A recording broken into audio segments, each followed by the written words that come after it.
પાકિસ્તાને ભારતના બીએસએફ જવાન પીકે શોને પરત મોકલ્યા છે. પાકિસ્તાની રેન્જર્સે અટારી વાઘા બોર્ડર દ્વારા બીએસએફ કોન્સ્ટેબલને પરત મોકલી દીધા છે. કોન્સ્ટેબલ પૂર્ણમ કુમાર શો સવારે 10:30 વાગે દેશમાં પરત ફર્યા હતા. હાલ તેમની પૂછપરછ કરવામાં આવી રહી છે. ઉલ્લેખનીય છે કે બીએસએફ જવાન ભૂલથી સરહદ પાર કરી ગયા હતા. પછી પાકિસ્તાને આ સૈનિકને પણ પકડી લીધા હતા.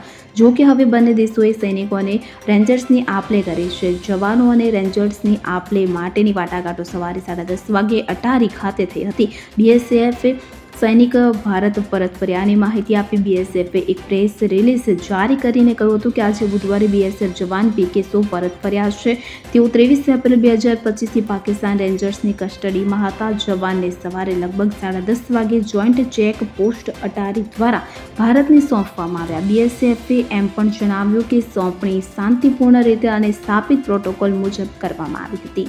Bureau report CN24 news. હવે જુઓ દેશ દુનિયાની તમામ ખબરો તમારી આંગળીના ટેરવે. ઉઠાવો મોબાઈલ અને Google Play Store પરથી ડાઉનલોડ કરો અમારી CN24 ન્યૂઝ મોબાઈલ એપ.